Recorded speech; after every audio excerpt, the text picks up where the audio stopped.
Hello and welcome to Vision Denial. My name is Sam, and if you're new here, I've watched every single playoff of the summer season for every region. Yes, all 383 games. Yes, including that one. We're doing a review of every single day of Worlds, and it's the fourth day where we officially say goodbye to 4 teams. And if this is spoilers for you, we say goodbye to Beyond Gaming, to Chiefs, to Isurus, and to Istanbul Wildcats. You will be missed. We appreciated your presence. You brought in some interesting stuff. But ultimately, it is what it is. Without further ado, though, we got some games to review, some thoughts about the matchups with the best of fives coming forward. My pick and choices may differ from the others. If I remember, did I stay consistent with what I chose? I hope so. I've got a tiny feeling from it.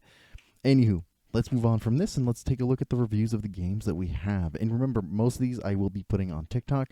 Might be cutting it a little close to right before the actual whole thing starts. But without further ado, let's take a look. First game of the day was Beyond Gaming versus Fnatic. Skill difference gap is no slouch. Beyond Gaming had a great grasp on the win conditions, strong neutral setup, early game, and incredible vision control. The problem is that without the gold generation, it doesn't matter if you are proactive enough in the game. Fnatic matched the tempo early, and each role had such a huge gap in skill, creating the issue of, are we losing this play even if we win the fight, really? Because Beyond Gaming would find strong angles of attack, and meanwhile, Fnatic would just stay ahead by a minimum of 1,000 gold and gain either another 1,000 gold within 30 seconds. And that's the thing with many of these matchups for Fnatic. They have strong sense of fundamentals paired with their individual ability, means that many of the teams couldn't compete against them. If they win a play against Fnatic, they're going either even or losing across the map. And if they lose a play against Fnatic, they lose even more than what they would originally play for. Which is rough. My MVP for the game, at least, is for Humanoid, who even after the initial fumble early in, created so much chaos that Beyond Gaming could not keep up with.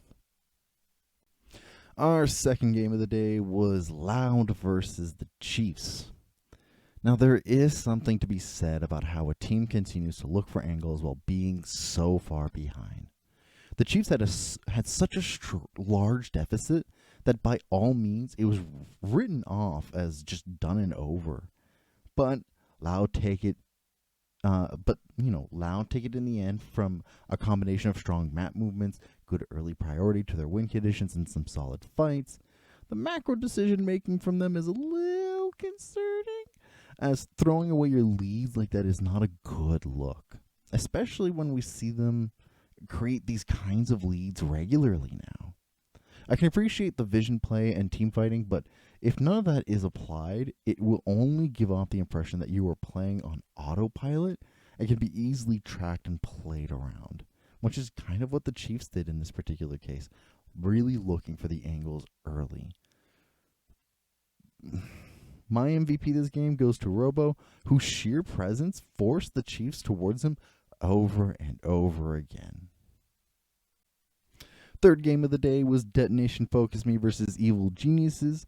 I'm actually quite surprised at how Evil Geniuses dropped the ball in this situation. Detonation Focus Me had the easier draft for this game, but that doesn't mean that the vision, map movement, and macro choices are also easier automatically. I kept wondering, where did the pressure from Jojo Puna and Inspired go? Just completely disappeared in this game.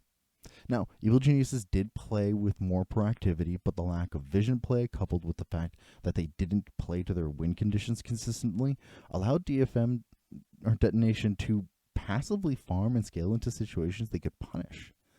Once they had the lead mid to late game, Detonation Focus Me played with incredible vision and a solid sense of when to approach neutrals and when to punish Evil Geniuses. This was very much a game fully in Evil Geniuses' control, and it does worry me about how Detonation Focus Me will manage to play in the future games if they have to rely on early game fumbles to have the gold lead required for the late game leads. And it worries me on terms of Evil Geniuses, who just kind of sometimes just lack the setup for so many of the things they want to do. My MVP for this game goes to Evie, who navigated the sidelines and created so much space during these skirmishes. Our fourth match of the game, and practically an exhibition match, it had no stakes to it, but both teams, Istanbul Wildcats versus Isurus Gaming, showed their style loud and clear. We like to fight at drinks, and we'll be good at it. Now, the vision being shallow, Isurus Gaming fumbling a good chunk of their dives, and the Wildcats being passive and playing only to find potential mistakes, this is not something that we would have expected for some of these teams, unfortunately. But these were the largest pitfalls that really came over and over again. All of them very much hallmarks of the particular mistakes, who just did not have strong enough challengers in their regions. But I'd be hard-pressed not to say that they did try to make this as competitive as ever. Both teams fighting for pride and trying to show why they deserve to be there. Solid use of side lane pressure, good flank approaches around neutrals, and continuous increase in pace is excellent in this game. Both teams should be proud of what they accomplished for them to get here, and it's the kind of competition they had to face with and their level. They did a solid job. Thank you for your presence at Worlds. It was commendable. My MVP for this game was Grell, who was constantly making plays and being around the map to create pressure. Our fifth game of the day is DRX versus Mad Lions. What an incredible early and mid game by Mad. I would say straight up perfect by them, as the lack of proactivity from DRX putting Pioshik, on the lineup hurts them so hard. DRX do play an incredible response game, keeping map pressure to a minimum, even as the gold lead balloons and the tempo increases, really answering turret for turret blows. As late game rolls around, Mad Lions have a solid sense of where they need to go to hit their win condition and close out the game.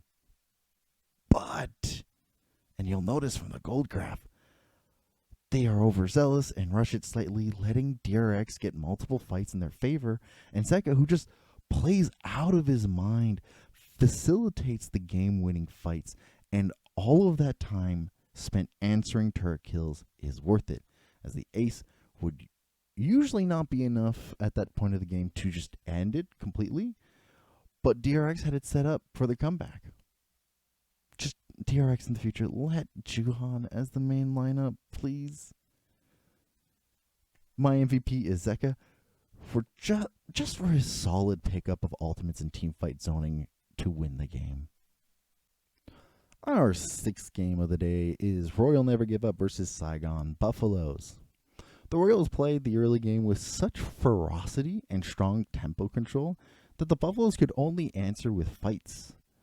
The draft they picked and their style would have needed immediate control in the early game, and if lost, the Royals would just dictate the pace for the whole game.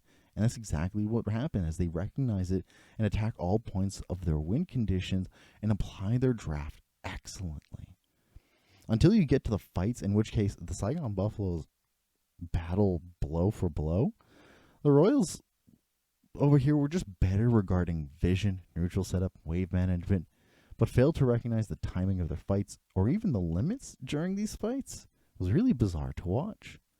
Coupled with the same kind of issues they usually have during the late game, I hope that at least their best of five cleans this up, because they might have an issue not qualifying. I doubt it, but they might. The Buffaloes, for their part, have a strong approach to their best of fives, but so many of their fundamentals have me worried on how they'll face Mad Lions, who look cleaner every day.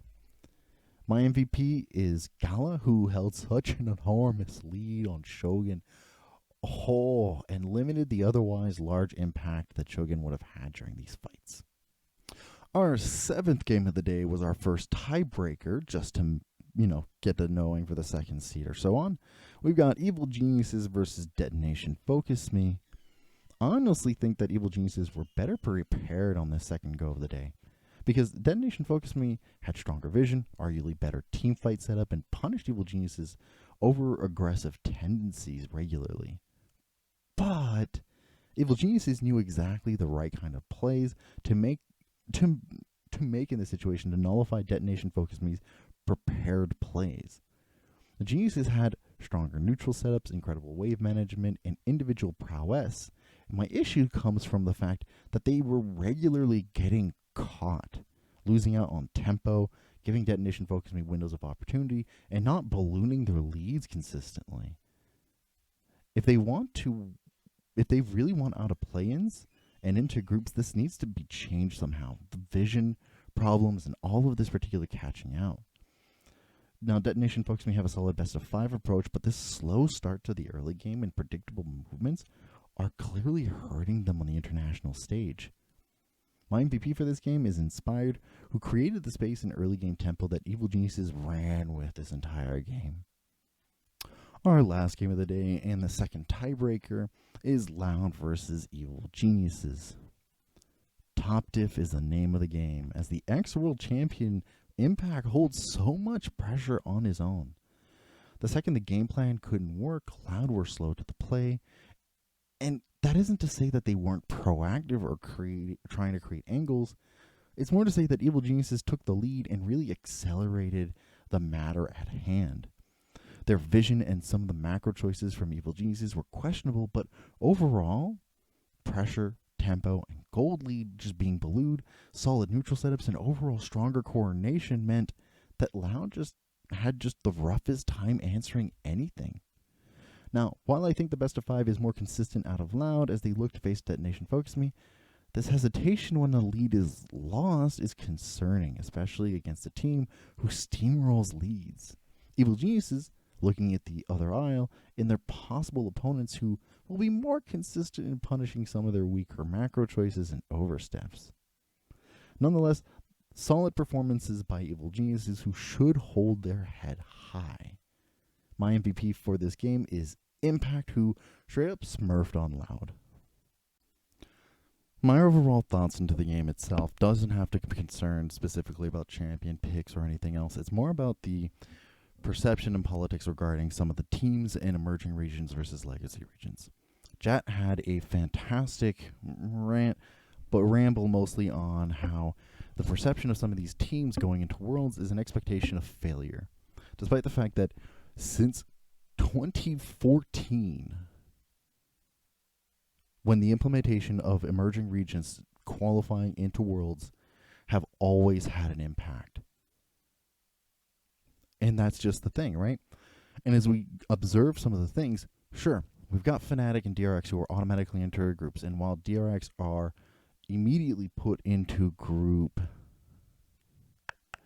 C, which is going to be quite some group, and Fnatic, we don't know which group they're going to be put in because it depends really on draws and what happens within the next best of 5s. It's good to recognize that we should not automatically consider that the emerging regions who are going to be placing these best of 5s should be counted out at any given point.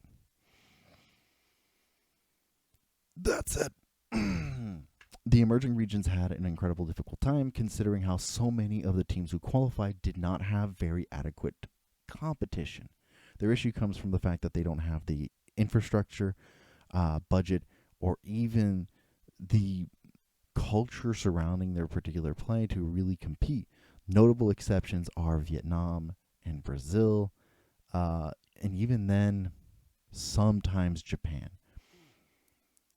And so as I look into the best of 5s that are coming in tomorrow from everything that has happened, and I'm not going to speculate on to who Evil Geniuses or Royal Never Give Up are going to have to face. I will do that once we watch the games that are happening for the first best of 5.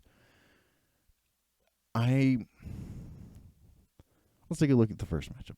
We got the first matchup of Mad Lions versus Saigon Buffaloes. And while I personally think that Mad Lions do have a stronger sense and ability to actually get the win here, their best of fives have not indicated very strong confidence, nor have some of their games. But that's to say here that they are still more consistent than the Buffaloes, who really rely on individual prowess and teamfight coordination to get by into their applications and how to win games. And by all means, that is not wrong. That is full on a solid approach to the game and has worked for them and has competed against them with, especially against GAM, for the entire year. And they were largely competitive in MSI with the exact same methods. And so if Mad Lions have the same kind of application where they have a solid early game, but they are not good at closing out games, and Saigon Buffalo regularly catch them out, it would not surprise me if the Saigon Buffaloes win this.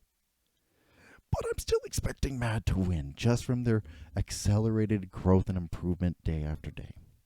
We head over to the aisle where we have Detonation Focus Me versus Loud, and while Detonation Focus Me on paper seem like the stronger team, their inconsistencies in best of fives and their inconsistencies just in general when it comes to late game macro choices and their hesitation and very slow early game start, where they require that they're that any of their laners are just ahead and stronger at any given point, doesn't leave me with a lot of confidence inside. Not at all.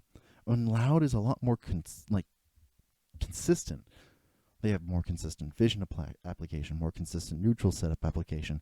They're significantly more consistent in terms of their team fight and macro choices. And that consistency is what led them to win the whole thing. They may have been 4th seed in CBLOL, but it was their consistency throughout that allowed them to win more best of fives and to sweep in the finals. And we've seen that they were more consistent just even in the best of one scenarios here. So it would surprise me to see Loud not come with the win here. And I see that many people, heck, 2/3 of people are expecting Detonation Focus Me to win. And by all means, that's the expectation. Loud is still considered the underdog in this matchup. But I can't help think that there's a strong possibility that Loud will still win.